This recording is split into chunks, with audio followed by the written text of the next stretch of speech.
Hello everyone, മലയാള സിനിമയിലെ അടുത്ത ആഘോഷമാകാൻ പോകുന്ന ആഘോഷം മൂവിയുടെ ക്രൂ ആണ് എന്റെ കൂടെ ഉള്ളത്. സോ ഏറെ പ്രിയപ്പെട്ട വിജയരാഘവൻ സർ ഉണ്ട്, നരേൻ ചേട്ട ആൻഡ് നമ്മുടെ സ്വന്തം director Amal K Joby and Rosmi.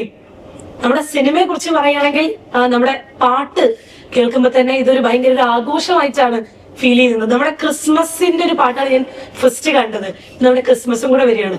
എന്താണ് ഈ ഒരു സിനിമയില് ആഘോഷം എന്ന് പറയുമ്പോൾ കുട്ടിയുടെ എന്താണ് ഈ സിനിമയിൽ ചെയ്തിട്ടുള്ളത്? ഷൂട്ടിങ്ങിന് പൊതുവെ ഒരു ആഘോഷമായിരുന്നു. അതാണ് ഏറ്റവും വലിയ ആഘോഷം.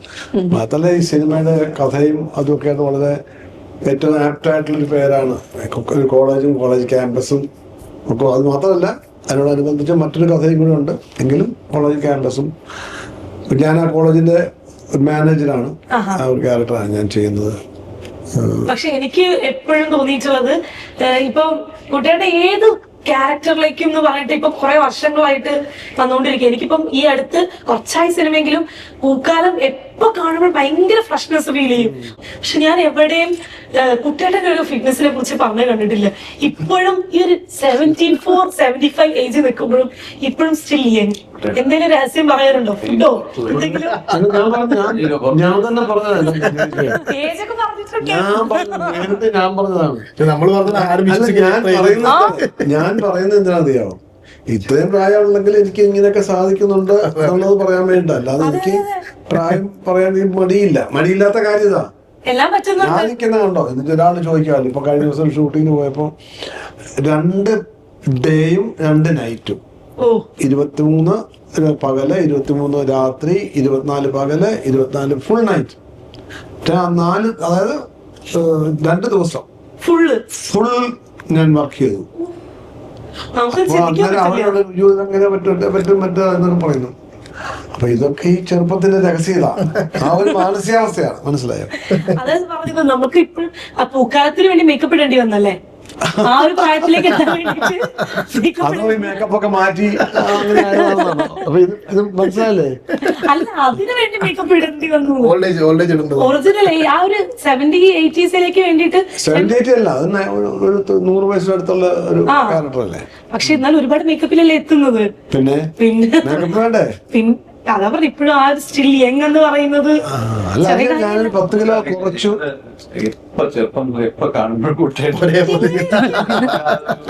അതുകൊണ്ട് നമ്മൾ അറിയുന്നില്ല ഇത്രയും കാലം കടന്നു പോകുന്നതായിട്ട്. ഒന്നാമത്തെ കാര്യം വലിയ ആഗ്രഹങ്ങളൊന്നുമില്ല എനിക്ക്, വലിയ പ്രതീക്ഷകളില്ല. പക്ഷെ അതുകൊണ്ടായിരിക്കും ഇപ്പൊ കുറെ നല്ല സക്സസുകൾ. എനിക്ക് ഇന്നലെ എന്ന് പറഞ്ഞ സംഭവമില്ല, നാളെ ഇല്ല, എനിക്കെല്ലാം ഇന്ന. പിന്നെ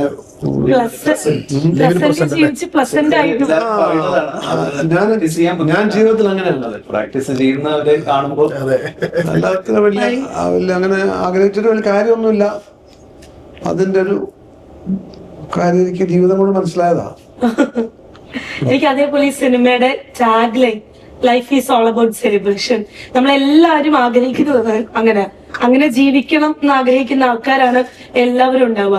സോ നമ്മുടെ ആഘോഷം തന്നെ ഒരു സെലിബ്രേഷൻ പറയുമ്പോൾ ഈ ഒരു ടാഗ് ലൈൻ എത്രത്തോളമാണ് ഈ സിനിമയിലേക്ക് അനുയോജ്യമായിട്ട് വരുന്നത്? ഈ ടാഗ് ലൈൻ ആക്ച്വലി ആദ്യം പറഞ്ഞ ക്യാമ്പസ് സ്റ്റോറിയാണ്. ക്യാമ്പസ് അല്ലെങ്കിൽ കോളേജ് എന്ന് പറയുമ്പോൾ അറിയാലോ, ഒരു സെലിബ്രേഷൻ മൂഡ്, ഒരു വൈബ്, വേറെ പരിപാടിയായിരിക്കും. അപ്പൊ അതുകൊണ്ട് തന്നെ അത് മാത്രമല്ല ഈ കഥ ഡിമാൻഡ് ചെയ്യുന്നൊരു ടാഗ് ലൈൻ ആണത്, life is all about celebration. കാരണം ടൈറ്റിൽ തന്നെ ആഘോഷം, സെലിബ്രേഷൻ എന്നുള്ളതാണ്. അപ്പം ആ ടൈറ്റിൽ അത് അങ്ങനെ തന്നെ നമുക്ക് ത്രൂ ഔട്ട് ഫിലിമിൽ നമുക്ക് പടത്തിൽ ആ ഒരു വൈബ്, ആഘോഷം, ആ സെലിബ്രേഷൻ കൂടെ എല്ലാ മേഖലയിലും നമുക്ക് കാണാൻ പറ്റും. അപ്പൊ അതുകൊണ്ട് തന്നെ ഒരു ആഘോഷമായി തന്നെ നമ്മൾ അല്ലേ ആഘോഷമായിട്ട്. എനിക്ക് ഈ സിനിമയില് ഇപ്പൊ നരേൻ ചേട്ടനെ കണ്ട സമയത്ത് കുറെ കാലം നമ്മൾ അവിടെ നിൽക്കുക. ക്ലാസ്മേറ്റ്സിൽ എന്റെ കൽപ്പിലയിൽ നിന്ന് പുറത്തോട്ട് ആരും വന്നിട്ടില്ല. അത്രയ്ക്കൊരു എല്ലായിടത്തും ഇപ്പോഴും അത് ബ്രേക്ക് ചെയ്യാൻ ഭയങ്കര പാടായി ഫീൽ ചെയ്യാൻ പറ്റിയിട്ടില്ല ഇതുവരെ. എപ്പോഴും അങ്ങനത്തെ ചില സംഭവങ്ങൾ നമുക്ക് വളരെ പ്ലസ് ആയിട്ടും വരും, പിന്നീട് അത് നെഗറ്റീവായിട്ട് വരിക. നെഗറ്റീവായിട്ടൊന്നല്ല, അത് ബ്രേക്ക് ചെയ്യുമ്പോഴാണ് അതിന്റെ ഒരു. അതല്ല, ആ സിനിമയ്ക്ക് വേറെ സംഭവമുണ്ട്. ഈ അലുമിനി അസോസിയേഷൻ എന്നൊക്കെ പറഞ്ഞില്ലേ, അതുണ്ടായത് എല്ലാ കോളേജിലും പടം കഴിഞ്ഞിട്ട് പടം കഴിഞ്ഞിട്ട് ഒരു 2 മാസം കഴിഞ്ഞിട്ട് 3 മാസം കഴിഞ്ഞിട്ടാണ് ഞാൻ ഫ്ലൈറ്റിൽ ട്രാവൽ ചെയ്യുമ്പോൾ ചെന്നൈയിൽ വരുമ്പോ കൂടെ ഇരിക്കുന്ന ആൾ പറഞ്ഞത് എന്താ വെച്ചാൽ US വരികയാണ്, ചെന്നൈയിൽ വന്നു തിരിച്ച് നാട്ടിൽ വരികയാണ്. അവരുടെ 10th സ്റ്റാൻഡേർഡ് അലുമിനി പുള്ളിക്ക് ഏകദേശം അന്ന് പറയുമ്പോൾ ഒരു അറൌണ്ട് 60 years ഉണ്ട്. പുള്ളിനെ വീട്ടിന് വരും. എന്നിട്ട് പുള്ളി പറഞ്ഞു, നിങ്ങളുടെ പടം കാരണം, നിങ്ങളുടെ പടം എക്സാമ്പിൾ ആയിട്ടാണ് ഞങ്ങളത് വരുന്നത്, ഞങ്ങൾ ആദ്യമായിട്ട് ചെയ്യാണ്. ഇനി ഒത്തിരി ഇതുപോലത്തെ നിങ്ങൾ ഇനി കേൾക്കുന്നു. ഇപ്പൊ അതൊരു ഭയങ്കര കോമൺ ആയി, എല്ലാ കോളേജിലും ഉണ്ട്. ഇപ്പൊ ഈ കോളേജിലേക്ക് വരുമ്പോ നിങ്ങളുടെയൊക്കെ കലാലയം എങ്ങനെയായിരുന്നു റോസ്മിനി? എങ്ങനെയായിരുന്നു? ഞാൻ BSc മാത്സാ പഠിച്ചത്. അപ്പം ഒരുപാട് അങ്ങനെ എൻജോയ് ചെയ്ത് മാത്സ് എനിക്ക് ഭയങ്കര ഇഷ്ടമാണ്. പക്ഷെ കോളേജ് ലൈഫ് ഞാൻ അങ്ങനെ എൻജോയ് ചെയ്തിട്ടൊന്നുമില്ല. പഠിത്തം പിന്നെ കുറച്ച് കലാപരിപാടികൾ ഇങ്ങനെയായിട്ട് പോയി. അത് കഴിഞ്ഞപ്പോ നേരെ ഇങ്ങനെ ഓരോ പരിപാടികളിലേക്ക് വന്നതിനോട് കോളേജ് ലൈഫ് എന്ന് പറയുമ്പോൾ ഒരു പ്ലസന്റ് ഫീൽ ഗുഡ് അത്രേ ഉള്ളൂ. ഒരുപാട് എക്സ്പ്ലോർ ചെയ്യാൻ പറ്റിയിട്ടില്ല. ഇന്നത്തെ സമയത്തെ പോലെ അല്ലല്ലോ നിങ്ങളുടെയൊക്കെ സമയത്ത് ക്യാമ്പസ് ലൈഫ്. ഇപ്പം ബസീലിയസ് കോളേജിലല്ലേ പഠിച്ചത്? അത് എങ്ങനെയുണ്ടായിരുന്നു? ഞാൻ കോളേജിൽ പോവാറില്ലായിരുന്നു, ചോദിച്ചിട്ടില്ല കാര്യമില്ല. എന്നെ വിസിറ്റിംഗ് പ്രൊഫസർ എന്നാ വിളിച്ചോണ്ടിരുന്നത്. എനിക്ക് പഠിത്തത്തിനോട് അത്ര താല്പര്യമുള്ള ആളല്ല. പിന്നെ ഞാൻ എടുത്ത സബ്ജക്റ്റും ലിറ്ററേച്ചർ ആയിരുന്നു. ഞാൻ വീട്ടില് നാടകം ഷേക്സ്പിയറും ഇബ്സനും ബെർണോഷോയൊക്കെ ഞാൻ കേൾക്കുന്നത് അച്ഛനിൽ നിന്നാണ് കേട്ടിരിക്കുന്നത്. അപ്പൊ അച്ഛൻ അതിനെ പറ്റി പറയുന്നു, ആ നാടകങ്ങളെ പറ്റി പറയുന്നു. അമ്മ മനസ്സിലായില്ലേ? അപ്പൊ അച്ഛൻ്റെ ഒരു ഇത് വെച്ചിട്ടാണ് ഞാൻ ക്ലാസ്സിലിരിക്കുന്നത്. ക്ലാസ്സിൽ എനിക്ക് ആ ഒരു എന്താ പറയാ, ആ ഒരു വൈബ് നമുക്ക് കിട്ടുന്നില്ല. അപ്പൊ എനിക്ക് ഭയങ്കര ബോറിംഗ് ആയിട്ട് തോന്നും ക്ലാസ്സുകൾ. പിന്നെ പൊതുവേ അത് ഞാൻ നാടകത്തിൽ അഭിനയിക്കുന്നുണ്ട്. ഈ നാടകത്തിൽ ഒരാളില്ലെങ്കിൽ ഞാൻ പോയി അഭിനയിക്കും.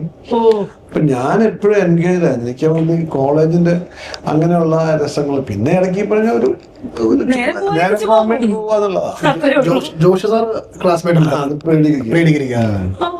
ജോഷി സാർ ക്ലാസ്മേറ്റ് സാർ അദ്ദേഹം വരാറുണ്ടായിരുന്നു അദ്ദേഹം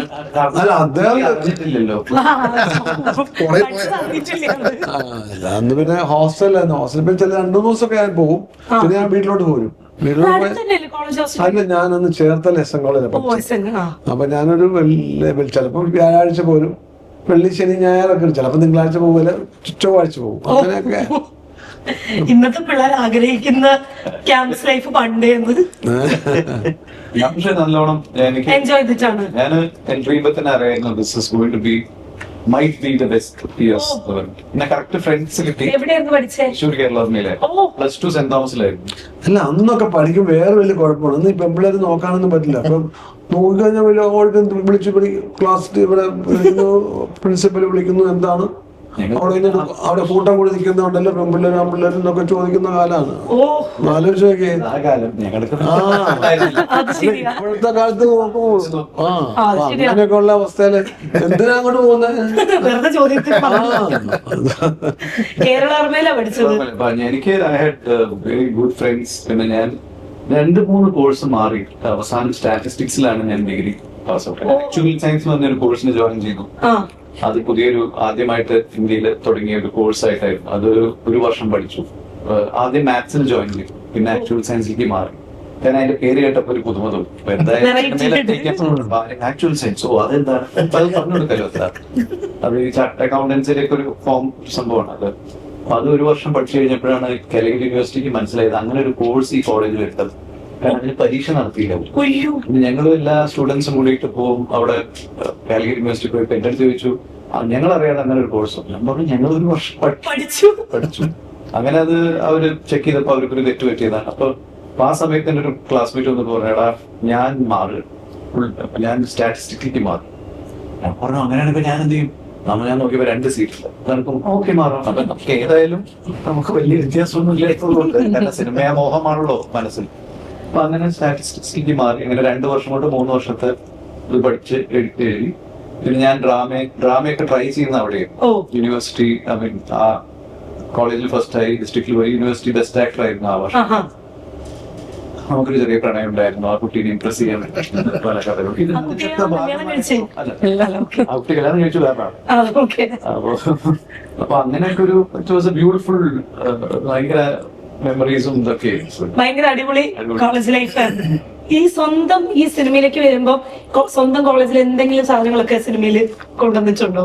ആഘോഷത്തിന് അങ്ങനെ പർപ്പസ്ഫുള്ളി അങ്ങനെ ഒന്നും വന്നിട്ടില്ല. നമ്മൾ എഴുതി വന്നപ്പോൾ ഓളത്തിൽ. കാരണം നമുക്ക് ആക്ച്വലി കോളേജ് ലൈഫ് എനിക്ക് അധികം എൻജോയ് ചെയ്യാൻ പറ്റുന്ന ഒരാളാണ്, എൻജോയ് ചെയ്തിട്ടുള്ള ഒരാളാണ്. കാര്യം ഞാൻ സെക്കൻഡ് ഇയർ പഠിക്കുന്ന സമയത്ത് ഞാൻ സിനിമയിലേക്ക് ചാടിയിരുന്നു. ആക്ച്വലി +1 +2 പഠിക്കുന്ന സമയത്ത് തൊട്ടേ നമ്മൾ കമ്പൈൻ ഷെഡി എന്നൊക്കെ പറഞ്ഞ പല വർക്കുകൾ നമ്മൾ ചെയ്യുന്നുണ്ടായിരുന്നു വീട്ടിൽ അറിയാതെ. പക്ഷേ സെക്കൻഡ് ഇയർ ആയപ്പോഴേക്ക് ഞാൻ കേമൽ സാറിന്റെ അടുത്തേക്ക് എത്തിപ്പെട്ടു, നമ്മുടെ ഡയറക്ടർ കേമൽ സാർ. അങ്ങനെ മലസാറിന്റെ സിനിമ ചെയ്തതോടെ പിന്നെ സിനിമയിൽ ലൈവായിട്ട് നിൽക്കുവാണ്. അപ്പം എനിക്ക് കോളേജ് ശരിക്കും പറഞ്ഞാൽ എനിക്ക് എൻജോയ് ചെയ്യാൻ പറ്റിയിട്ടില്ല. പിന്നെ വേറെ വലിയ ഭാഗ്യമുണ്ടായി. സാധാരണ എല്ലാ സിനിമയിലും പണം മുടക്കാൻ ഒരാൾ കാണും, ആരോ ഒരാൾ അങ്ങനെ പ്രൊഡക്ഷൻ കൺട്രോൾ കാണും അങ്ങനെ. പക്ഷെ ഇതിന്റെ പ്രൊഡ്യൂസേഴ്സ് നമ്മുടെ കൂടെ എപ്പോഴും അല്ല, ഉണ്ടായി. അത് സത്യമാണ്. കാരണം സാധാരണ എല്ലാ പടങ്ങളിലും ഒക്കെ അറിയാം, അതായത് പടം തുടങ്ങി ചിലപ്പോൾ പൂജയുണ്ടാവും, ചിലപ്പോൾ ഇടയ്ക്ക് ഒന്ന് നോക്കിയിട്ട് പോകും, ഇടയ്ക്ക് സൂപ്പർവൈസ്, പിന്നെ ഫോണിൽ കൂടെ ഡീലിംഗ്സ് ആണ് പല പ്രൊഡ്യൂസർമാരുണ്ടാവും. മാനേജറൊക്കെ ആയിരിക്കും അവിടെ. ഇവരതല്ല എപ്പോഴും ഇവരുടെ ഡേ 1 മുതൽ പാക്കപ്പ് വരേക്കും ഇവര് ഫുൾ എല്ലാ പ്രൊഡ്യൂസേഴ്സും നമ്മുടെ ലൊക്കേഷൻ അവിടെ ഉണ്ടായിരുന്നു. അത് വലിയ അതുകൊണ്ടൊരു കുറച്ചുകൂടെ ഇത് അല്ല നമ്മൾ മഴയുണ്ട്, മഴയത്ത് നമ്മൾ ചെയ്യാൻ പറ്റുന്നില്ല, അവർ വേറെ ദിവസം ചെയ്യുന്നു. അപ്പം നമ്മുടെ ബുദ്ധിമുട്ടുകൾ ഇപ്പം ചിലരുടെ വിചാരം അഭിനയിക്കാൻ പറ്റും, ഒരുത്തം വന്നിട്ട് അവന്മാർ എന്തൊക്കെ കോസ്റ്റ് കാണിച്ചിട്ട് കാശ് മേടിച്ചിട്ട് പോകുന്നു എന്നാണ് പലപ്പോഴും പല പ്രൊഡ്യൂസർമാരും വിചാരിക്കുന്നത്. പക്ഷെ ഇതല്ല, എന്താണ് അവർ ചെയ്യുന്നത്. ഇപ്പം ഡയറക്ടർ എത്രമാത്രം ഇൻവോൾവ് ആണ്, ആക്ടേഴ്സ് എത്രമാത്രം ഇൻവോൾവ് ആണ്. ഈ പറഞ്ഞ എത്ര നേരം നിൽക്കുന്നു, അവൻ വളരെ ലേറ്റ് ആയിട്ട് പോകേണ്ടി വരുന്നു. ഈ കോളേജ് എന്ന് പറയുമ്പോൾ അറിയാലോ, ക്രൗഡ് ഒത്തിരി ഉണ്ടാവും. സ്റ്റുഡൻസിന് അവരെ കൺട്രോൾ ചെയ്യാൻ വലിയൊരു ടാസ്ക്കാണ്. പിന്നെ അതിനിടയ്ക്ക് മഴ കാര്യങ്ങളെല്ലാം ഇത്രയും ആർട്ടിസ്റ്റ്, ഒരുപാട് ആർട്ടിസ്റ്റ് എല്ലാം കൂടെ കോർഡിനേറ്റ് ചെയ്യണ്ടേ. അതിനൊക്കെ ഇദ്ദേഹത്തിന് രണ്ടാമത്തെ സിനിമയല്ലേ? അതെ, മൂന്നാമത്തെ സിനിമ. പക്ഷെ ശേഷം റിലീസ് ആവുന്നത് ആഘോഷിക്കുന്നത് ഇത്രയും അത് ഒരുപാട്, അത് എല്ലാവർക്കും അറിയുന്ന ആർട്ടിസ്റ്റുകളാണ് മിക്കതെന്ന് പറയുന്നത്. അതുകൊണ്ട് ഇവരെല്ലാം ഒരുമിച്ച് കൊണ്ടുവരാൻ അതൊരു പറഞ്ഞ പോലെ ടാസ്ക് തന്നെയായിരുന്നു. പക്ഷെ മഴയൊക്കെ ആയതുകൊണ്ട് ഡേറ്റുകൾ മാറി എന്നിട്ട് പോലും അതാണ് ഞാൻ പറഞ്ഞത്. അതിന്റെ കൂടെയൊക്കെ പ്രൊഡ്യൂസേഴ്സിന് അതൊക്കെ മനസ്സിലാവുന്നുണ്ട്. അപ്പൊ അവരതൊക്കെ മനസ്സിലാക്കി അവർ നമ്മളോട് നിൽക്കുന്നു. പക്ഷെ എന്നും ഉണ്ടാവും അവര് ഭയങ്കര ത്രിൽഡായിരുന്നു. പ്രൊഡ്യൂസറെ പറ്റി പറയാണ്ടിരിക്കാൻ, കാരണം നമ്മുടെ ലൊക്കേഷനിൽ ഏറ്റവും ചാർജുള്ള വ്യക്തി ആരാന്ന് വെച്ചാൽ നമ്മുടെ പ്രൊഡ്യൂസർ ലിസി ഫെർണാണ്ടസ്. ഭയങ്കര ചാർജാണ്. കാരണം മാഡം അടുത്തുണ്ടെങ്കിൽ നമുക്കല്ലേ ഭയങ്കരമായിട്ടൊരു വേണമെങ്കിൽ എല്ലാവർക്കും ഒന്ന് പേടിക്കാം, ഒന്ന് ശ്രദ്ധിക്കാം. ശരിയാ കോളേജിലെ പ്രിൻസിപ്പാൾ ഓർമ്മ ഏത് കോളേജ് വെച്ചായിരുന്നു? യുവക്ഷേത്ര കോളേജ് പാലക്കാട്. അതും വളരെ ഗുണം ചെയ്തു. അവരൊരുപാട് കോളേജ് ഫുള്ളായിട്ട് ഫ്രീ ആയിട്ട് ഷൂട്ടിംഗ് ഫ്ലോർ പോലെ. എപ്പോഴും ആഗ്രഹിച്ചിട്ടുണ്ട് വെസ്റ്റീലീസിൽ പോയി ഷൂട്ട് ചെയ്യണമെന്ന്. അതെന്താ അങ്ങനെ അത്രേ ഉള്ളൂ. ആദ്യം കേരള ആഗ്രഹിച്ചിട്ടുണ്ടോ? ആലോചിച്ചിട്ടില്ല. രസമായിരിക്കും. ഞാനിപ്പോ കോളേജിൽ പോയിരുന്നു നാളെ, എന്തോ എന്നെ അവിടെ ഇത് ചെയ്തു, അവിടെ എനിക്കൊരു അവാർഡ് കിട്ടിയപ്പോഴൊക്കെ. അല്ല, അവിടെ പോകുമ്പോ നമുക്ക് ആ മരങ്ങൾ കാണുമ്പോഴും, ചില മരങ്ങള്, ചില സ്ഥലങ്ങള്, നമ്മുടെ ക്ലാസ് റൂം, ആ ഡെസ്ക് കാണുമ്പോഴും ഒരു ഫീലുണ്ട് തീർച്ചയായും. പിന്നെ നമ്മള് പോകുമ്പോ അതൊരു ഫീലാണ്. പിന്നെ ഏറ്റവും പോവാൻ ആഗ്രഹം ഉണ്ടെങ്കിൽ നമ്മുടെ പഴയ ഫ്രണ്ട്സും കൂടി ഉണ്ടായി. അത് സത്യമാണ്. ഇല്ലെങ്കിൽ നമുക്ക് ഒരു പരിചയമില്ലാത്ത സ്ഥലത്ത് എത്തുന്ന ഒരു സാധനം നമുക്കത് നമ്മളൊരു അന്യനായി പോകും. സത്യം. അവിടെ നിങ്ങൾ ഗസ്റ്റ് ആയിരിക്കും, ആ ഒരു ഇത് ഉണ്ടായിരിക്കില്ല. റോസ്മിന്റെ സെക്കൻഡ് മൂവി അല്ലേ ഇത്? സെക്കൻഡ് മൂവിയാണ്. സെക്കൻഡ് മൂവി എങ്ങനെ ഉണ്ടായിരുന്നു? ഈ സീനിയേഴ്സിന്റെ ഒക്കെ കൂടെയുള്ള ഒരു എക്സ്പീരിയൻസ്. എനിക്ക് അതായിരുന്നു കുറച്ച് ടഫായിട്ട് തോന്നിയ കാര്യം. കാരണം എല്ലാവരും സീനിയർ ആക്ടേഴ്സ് ആണ്, ഞാൻ മാത്രമാണ് അവിടെ ഒരാളിങ്ങനെ വന്നു കഴിഞ്ഞാൽ അത് പെട്ടെന്ന് ഒട്ടുമില്ല. ഓ, അങ്ങനെ നമ്മളെക്കാളും അങ്ങനത്തെ ആൾക്കാർക്ക് റാഗിയാൻ പറ്റുമോ? അടിപൊളിയായിരുന്നു എല്ലാരും. ഞാൻ വിചാരിച്ചു ഫസ്റ്റ് മിംഗിളാവാൻ ബുദ്ധിമുട്ടായിരിക്കും എന്നൊക്കെ, പക്ഷെ സംസാരിച്ചു തുടങ്ങിയപ്പോൾ ഒരുപാട് കമ്പനിയായി. പിന്നെ സപ്പോർട്ട് ചെയ്യുന്നുണ്ടായിരുന്നു എല്ലാവരും ഒരേപോലെ. എന്തെങ്കിലും ഒരു കുഴപ്പം വരുമ്പോഴേക്കും നന്നായിട്ട് സപ്പോർട്ട് ചെയ്ത് നല്ലൊരു അടിപൊളി സെറ്റ് ആയിരുന്നു. നമ്മുടെ ഡയറക്ടർ എങ്ങനത്തെ ഉള്ള ഒരു ഡയറക്ടർ? ചില ഡയറക്ടേഴ്സ് സ്ട്രിക്റ്റ്, അത് വേണം എന്ന് പറയുന്ന പോലെ വേണം എന്ന് പറയുന്നത്. ചിലർ ഇംപ്രവൈസേഷന് കുറെ, അങ്ങനത്തെ പല ഡയറക്ടേഴ്സ് ഉള്ള സ്ഥലമാണല്ലോ. അല്ല, എന്റെ മനസ്സിലൊരു ഡയറക്ടർ എങ്ങനെ ആയിരിക്കണം എന്നുള്ളത് എന്റെ മനസ്സിൽ ഇതുണ്ട്. അതുള്ള ഡയറക്ടറാണ് അദ്ദേഹം. എന്നുവെച്ചാൽ എനിക്ക് ചോദിക്കാൻ പറ്റും, അങ്ങനെ അവര് ഞാൻ ഇങ്ങനെ ചെയ്യട്ടെ, അപ്പൊ അത് ചേട്ടാ അത് അത്ര വേണ്ട എങ്ങനെ പറയും. അതങ്ങനെ വേണമല്ലോ. അല്ല, നമ്മൾ ചില ആൾക്കാർ ഓക്കെ കൂട്ടുകാർ ഓക്കെ അതൊന്നും എനിക്ക് ഇഷ്ടമുള്ള കാര്യമല്ല. നമ്മൾ പറയണം, കൂട്ടുകാർ അത് ഇങ്ങനെയൊന്നും ചെയ്താലോ, അല്ലെ അങ്ങനെ ആക്കിയാലോ എന്നൊക്കെ ചോദിക്കും. എല്ലാത്തിനും കൂടെ നിൽക്കുന്ന, പിന്നെ എപ്പോഴും നല്ല ചിരിച്ച മുഖമാണ്. പക്ഷെ പുള്ളി പറഞ്ഞു, ഞാൻ ഇങ്ങനൊന്നും അല്ല, അവിടെ ഞാൻ അഭിനയിക്കായിരുന്നു. സന്തോഷം നിന്നില്ല, ഇവർക്ക് എന്ത് ചെയ്യും, ഇവരൊക്കെ സീനിയർ ആർട്ടിസ്റ്റ് അല്ലേ, അവരൊക്കെ കുഴപ്പം ചെയ്യാന്ന് വിചാരിച്ചിട്ട് ചിരിച്ചാ. ചുമ്മാ ബേസിക്കലി ഒരു വ്യത്യസ്തമായ ഒരു കാര്യം എന്ന് വെച്ചാൽ എന്ത് സംസാരിക്കുമ്പോഴും ആ വാചകം തീരുമ്പോ ഒരു ചിരി. അപ്പോ നമുക്ക് സിറ്റുവേഷൻ അല്ലെങ്കിൽ ആരെങ്കിലും പറഞ്ഞാൽ ഈ ചിരിയിലങ്ങ് നമ്മളൊന്നും ഭയങ്കര, അപ്പൊ ഒരിക്കലും അങ്ങനെ അങ്ങനെ ഒരു ആറ്റിറ്റ്യൂഡ് ഉള്ളത് കൊണ്ട് അത് വളരെ പ്ലീസിങ് ആണ്. നമുക്കൊരു സെറ്റില് ഈ ടെൻഷൻ വരുമ്പോഴേ എല്ലാവർക്കും അത് ടെൻഷൻ ആവും. ഇപ്പൊ എല്ലാവർക്കും നമ്മുടെ മൂഡ് എനർജി താഴെയും. ഇതാവുമ്പോ അത് ഇല്ല. അല്ലെങ്കിൽ തന്നെ ഒരു ഡയറക്ടർ എന്താ വേണ്ടത്, നമ്മളിൽ ഓരോ ആർട്ടിസ്റ്റിലുള്ള സംഭവം മാക്സിമം അവർക്ക് വേണ്ട രീതിയിൽ യൂട്ടിലൈസ് ചെയ്യാൻ.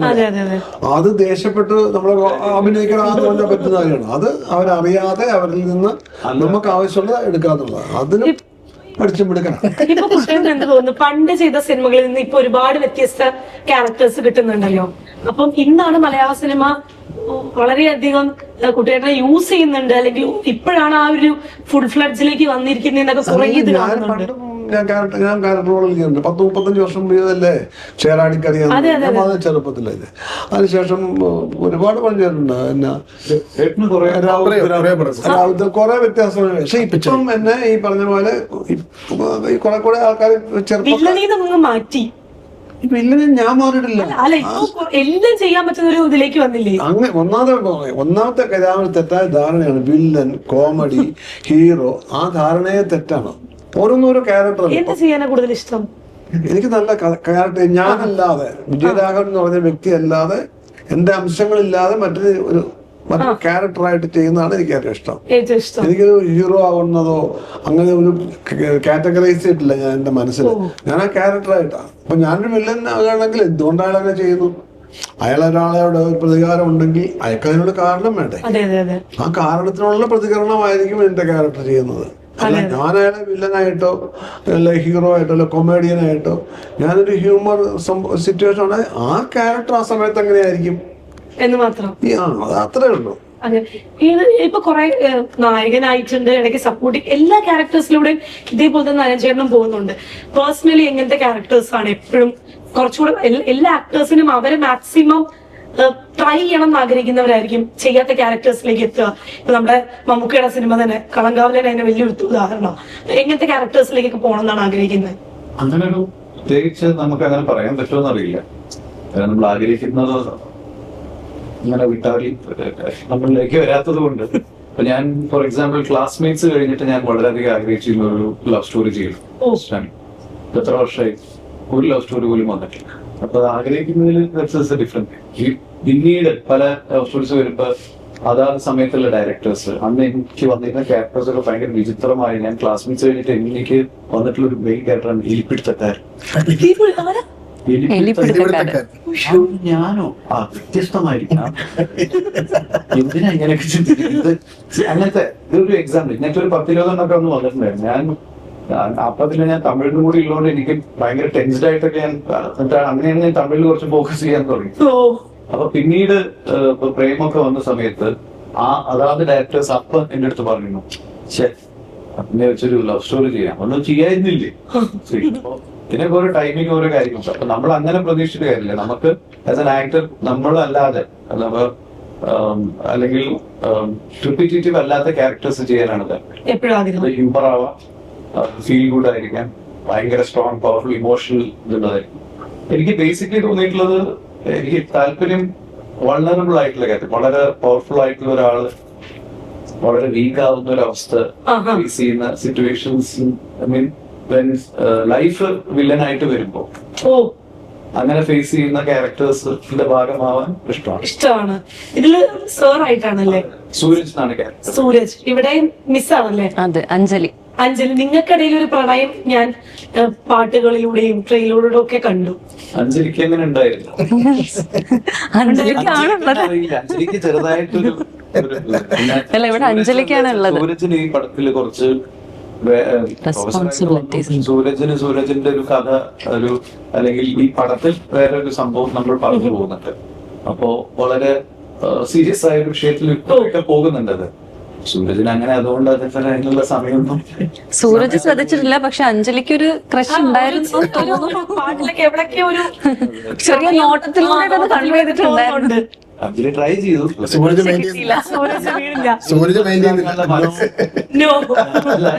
മനസ്സിലാക്കാനുള്ള ഒരു അവസ്ഥയിലായിരുന്നില്ല. നോക്കണം. മാനേജർ എങ്ങനെ? മാനേജർ അല്ല, അദ്ദേഹം ഓണറാണ്. സോറി ഓണറാണ്. കോളേജിന്റെ ഓണർ. അതെ അതെ. മാൻ. ഓ അല്ല, ചില കോളേജുകളിൽ നല്ല പിള്ളേർക്ക് സപ്പോർട്ടീവായ ഓണേഴ്സ് അല്ലെങ്കിൽ മാനേജേഴ്സ് ഉണ്ടായിരിക്കും.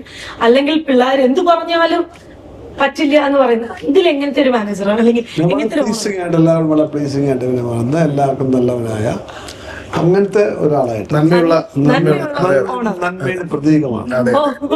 പിന്നെ ചില മാറ്റങ്ങളൊക്കെ വരുന്നുണ്ട്, അത് വേറെ. സ്റ്റുഡൻസിനൊക്കെ ഇഷ്ടപ്പെടുന്ന എല്ലാവർക്കും പുതിയ ഒരാളുണ്ട്, അദ്ദേഹത്തിന് ഭയങ്കര ഇഷ്ടമായിട്ട് പെരുമാറുന്നു. പുള്ളിക്ക് ചെറുതായിട്ട് അദ്ദേഹത്തിന് ഒരു പൊളിറ്റിക്കൽ ലീനിയേജ് ഒക്കെ താല്പര്യമൊക്കെയുള്ള ഒരു ശരിയാണോ അത് ചുമ്മാ പറയുമോ? നന്മയുടെ പുറകും അല്ല പറഞ്ഞപ്പോ എനിക്ക് കറക്റ്റ് ആണോ എന്ന് ചെറിയ doubt. അല്ലെങ്കിൽ ഞാൻ സത്യമേ പറയുമല്ലോ, അത് പറയാൻ പാടില്ലാത്ത ഇദ്ദേഹം ഇരിക്കുന്നുണ്ട്. അല്ലെങ്കിൽ ഞാൻ പറഞ്ഞാൽ കഥ മൊത്തം പറഞ്ഞു. അതുകൊണ്ടാണ് ഇദ്ദേഹം ഈ പല ഇന്റർവ്യൂവിന് ഇങ്ങനെ എന്റെ അടുത്തുണ്ട്. അല്ലെ പ്രൊഡ്യൂസർ വരും, ഞാൻ ശുദ്ധാത്മാവാണെന്ന് അറിയാം, പറഞ്ഞു പോകും ചിലപ്പോ. അതുകൊണ്ട് മൊത്തം പറഞ്ഞാലോ അറിഞ്ഞു പോയെങ്കിലോ എന്ന് വെച്ചിട്ട് എനിക്കിത് പറഞ്ഞപ്പോഴും ഓർത്തത്, നമ്മള് ഇപ്പം ഏറ്റവും കൂടുതൽ യൂട്യൂബിൽ അല്ലെങ്കിൽ റീൽസിലൊക്കെ എപ്പോഴും കാണുന്ന ഒരു വീഡിയോ ആണ് എന്താണ് സോഷ്യലിസം, എന്താണ് കമ്മ്യൂണിസം എന്നൊക്കെ അച്ഛൻ പറയുന്ന ഒരു വളരെ സിമ്പിൾ ആയിട്ട് പറഞ്ഞു. ഇപ്പൊ നേരത്തെ ലിറ്ററേച്ചറിന്റെ ക്ലാസ് പറഞ്ഞപ്പോഴാണ് ഞാൻ അത് ഓർത്തെടുത്തത്. അപ്പം ആ പറയുന്ന ഒരു ലൈനിലാണോ നിങ്ങളെയും നിങ്ങളുടെ അടുത്തേക്കും എല്ലാ കാര്യങ്ങളും വിവരിച്ചത്? ഞാൻ അച്ഛന്റെ മോനല്ല, അപ്പൊ ഞാൻ ഒരു മാനസികാവസ്ഥ എന്റെ അത് തന്നെയായിരിക്കും. അത് അച്ഛനൊരു 40 വർഷം 37 വർഷം മുമ്പ് അന്നൊരു അച്ഛനെ പറ്റി ഡോക്യുമെന്ററി എടുത്തു.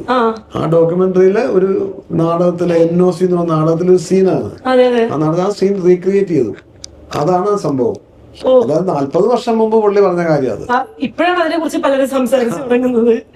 അപ്പോ അങ്ങനെയുള്ള ഒരു അച്ഛന്റെ മകൻ, അത്രയും പവർഫുൾ ആയൊരു അച്ഛന്റെ മകനാണ്. അപ്പം അദ്ദേഹത്തിന് ഇപ്പം ഉറപ്പായിട്ടും നമ്മുടെ ഓരോ നേട്ടങ്ങളിലും അദ്ദേഹം, കാരണം അദ്ദേഹത്തെ എല്ലാവരും നമ്മൾ നോക്കി കാണുന്ന ഒരാളാണെന്നല്ലോ. ഇപ്പൊ നമ്മുടെ എല്ലാ അവാർഡ്സ് ആണെങ്കിൽ പോലും അദ്ദേഹത്തിന്റെ അവാർഡിന്റെ അടുത്ത് കൊണ്ടുവെക്കുമ്പോൾ ഒരു സന്തോഷം ഉണ്ടാവില്ലേ? അതൊക്കെ എങ്ങനെയായിരുന്നു? ഇതെല്ലാം കൊണ്ടുവച്ചപ്പോ തന്നെ മനസ്സിലായില്ല സന്തോഷം എന്താണെന്നുള്ളത്. അച്ഛന് 71-ലാണ് നാഷണൽ അവാർഡ് കിട്ടിയത്. അപ്പൊ എനിക്ക് അച്ഛന് 52 വയസ്സിലോ മറ്റാണ് അച്ഛന് കിട്ടിയത്. എനിക്ക് ഇത്രയും സമയം എടുത്തത് കിട്ടാൻ വേണ്ടി, പക്ഷെ നന്നായി ഇപ്പൊ കിട്ടിയത്.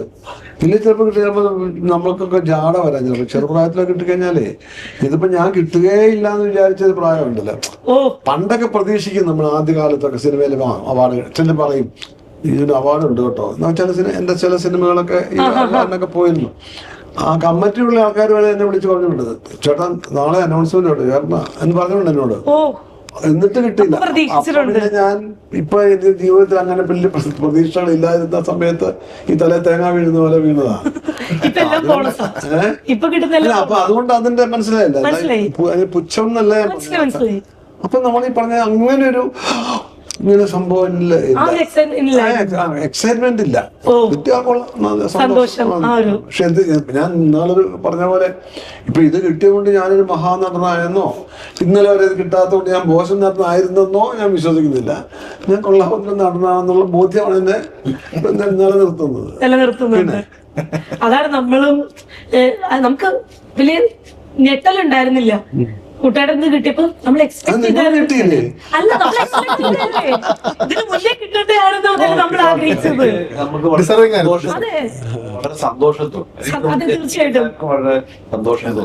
ഞാൻ ഏതോ ഒരു ട്രോളില് വായിച്ചിട്ടുണ്ട്, ഇതിന്റെ ഇടയിലൊന്നും നമ്മൾ ഒരിക്കലും മുങ്ങി പോകരുത്, അദ്ദേഹം കുട്ടേട്ടന് കിട്ടിയ അവാർഡ് എന്ന് പറഞ്ഞ് കുറെ പേജുകൾ റിപ്പീറ്റഡ്ലി നാഷണൽ അവാർഡിനെ കണ്ടിട്ടുണ്ടായിരുന്നു. ഒരു ആർട്ടിസ്റ്റ് എത്രയോ വർഷങ്ങൾ എത്രയോ വ്യത്യസ്ത ക്യാരക്ടേഴ്സ് ചെയ്ത് പിന്നീട് ഒരു ക്യാരക്ടറിന് വീണ്ടും വേറെ ഒരു സംഭവം കിട്ടുമ്പോ ഇത്രയും കാലം ചെയ്തതിൽ നിന്നും മാറി ചെയ്യാനൊരു സംഭവം വേണ്ടത് ചെയ്യാൻ. അതല്ല, ഇത് ഏറ്റവും വലിയ സന്തോഷം അങ്ങനെ ഒരു കഥാപാത്രം എനിക്ക് കിട്ടിയതില്ല. ഒരാളിനോട് കഥ പറയുകയും അത് ഞാൻ ചെയ്യണം, പിന്നെ അവരിങ്ങനെ ചോദിച്ചു എങ്ങനെ ഇരിക്കും. അപ്പൊ അവരുടെ എക്സൈറ്റ്മെന്റ് ഞാൻ ചെയ്യാം. അതെ ചേട്ടാ, അത് പിന്നെ വർത്തമാനം പറഞ്ഞിട്ട് അല്ല നമുക്കിത് ഈ പടം വന്നാൽ എങ്ങനെ അവരെന്നോട് ചോദിച്ചിട്ട് തന്നെ അവർ തന്നെ എന്റെ ഒരിത് കിട്ടാൻ വേണ്ടിയിട്ട്. അപ്പൊ എനിക്ക് തോന്നി അവർ വേറെ വലിയൊരു ഉദ്ദേശം ഉണ്ടോ, ഞാൻ നിങ്ങൾ വേറെ ഏതെങ്കിലും മനസ്സിൽ ഉദ്ദേശം ഉണ്ടോ, അത് വളരെ ഫ്രാങ്കായിട്ട് ഞാൻ ചോദിച്ചാ. അപ്പൊ അങ്ങനെ ചേട്ടൻ ചെയ്യുകയാണെങ്കിൽ പടം ചെയ്യുന്നുണ്ടോ എന്ന് പറയും. അതെനിക്ക് കിട്ടിയ ഏറ്റവും വലിയ അവാർഡായിട്ട് തോന്നി. അത് മുതൽ നമുക്കൊരു പിന്നെ എന്റെ ഉത്തരവാദിത്തമല്ല, അവരുടെ കൈവിട്ടു, എന്റെ മാത്രം ഉത്തരവാദിത്തം അത്. പിന്നെ ആ 100 വയസ്സുകാരൻ എങ്ങനെ ആയിരിക്കണം എന്നുള്ളത് ഞാൻ മാത്രമാണ് ബാധ്യസ്ഥൻ. അങ്ങനെ ഓരോ നിമിഷം എനിക്ക് പിന്നെ അത് തന്നെയായിരുന്നു. ഞാൻ പിന്നെ 2-3 മാസത്തെ വരെ പടം ചെയ്തില്ല. പക്ഷെ വണ്ണം കുറയ്ക്കാൻ വേണ്ടിയിട്ട് എന്റെ വണ്ണമൊക്കെ ഒരു 10 കിലോ കുറച്ചു. പിന്നെ എന്റെ താടിയും രോമവും ഒക്കെ ഇതൊക്കെ മുഴുവൻ നരയാണ്. അതൊക്കെ വടിച്ചു, എന്റെ പിരിയം പകുതി വടിച്ചു കളഞ്ഞ് ഞാൻ. അപ്പൊ അങ്ങനെയൊക്കെ കുറച്ചു അതിന് വേണ്ടിയിട്ട് ഒന്ന് മനസ്സിലായി. എന്ന് വെച്ചാൽ കുത്തിയിരുന്നോണ്ട് ആലോചിക്കൊന്നും അല്ല. അതിന് വേണ്ടിട്ട് മാറ്റങ്ങൾ വരുത്താൻ വേണ്ടിട്ട് ഫിസിക്കലായിട്ട് മനസ്സിലായി.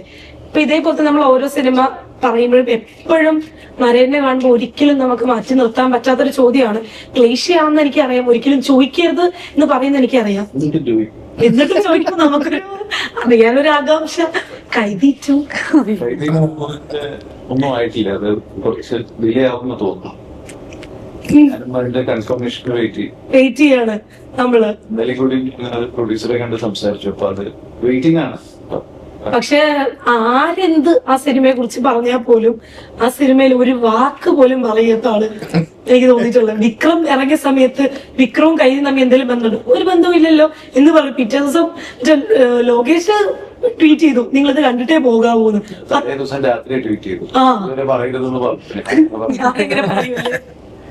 നമ്മള് പറഞ്ഞ കാര്യം അത്രേ ഉള്ളൂ. ദളപതി ജനനായകൻ ജനനായകൻ അദ്ദേഹത്തിന്റെ ലാസ്റ്റ് പക്ഷെ ഇതിപ്പോ ഞാൻ ബെൻസ് എന്ന് പറഞ്ഞ പടം ചെയ്യുന്നത്, അത് LCU ആയിട്ട് കണക്റ്റഡ് ആയിട്ടാണ് ഇപ്പൊ വെച്ചിരിക്കുന്നത്. ആണോ? അത് ചില അതിലാരാണ്? ലോകേഷിന്റെ കഥ. അത് ലോറൻസ് മാസ്റ്റർ ആണ് നായകൻ. വില്ലനായിട്ട് നെഗറ്റീവ് റോൾ, ജയം രവി നെഗറ്റീവ് റോൾ. പക്ഷെ വലിയൊരു സിനിമയാണ്. അപ്പൊ അത് കണക്ട് ചെയ്യുന്ന നമ്മുടെ ക്യാരക്ടർ വരും. ഇത് വരും LCU-ലുണ്ട്. അപ്പൊ അടുത്ത സിനിമയില് വരുന്നുണ്ട്. അങ്ങനെ ഒരു സംസാരം തുടങ്ങി, ഷൂട്ടിംഗ് തുടങ്ങി. ഡീറ്റെയിൽസ് ആയിട്ട് പറയുന്നത്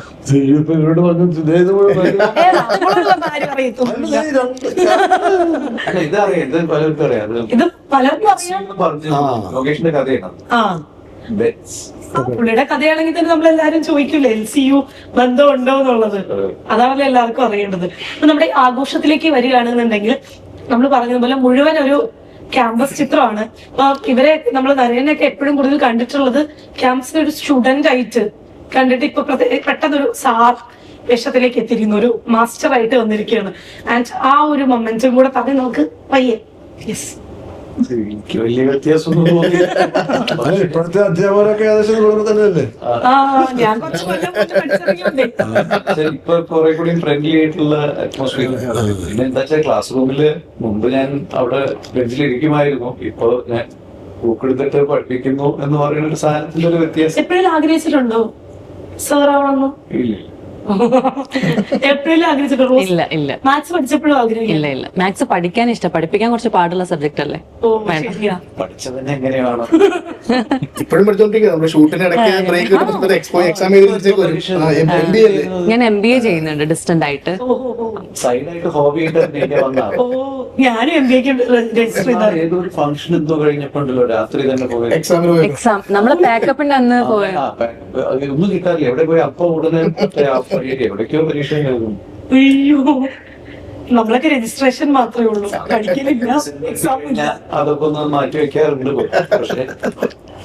പക്ഷെ സേഫ്റ്റിക്ക് നമ്മൾ എപ്പോഴും എഡ്യൂക്കേഷൻ കൊണ്ടുപോകുന്നത് നല്ലതാണെന്നുള്ളത്. അതെ അതെ, തീർച്ചയായിട്ടും. പക്ഷെ രണ്ടും മാനേജ് ചെയ്തത് ഭയങ്കര ബാലൻസ് ചെയ്യാൻ നല്ല കഴിവില്ല. മൾട്ടി ടാസ്കിങ് ബുദ്ധിമുട്ടാണ്, പക്ഷെ ചെയ്തേ പറ്റൂ.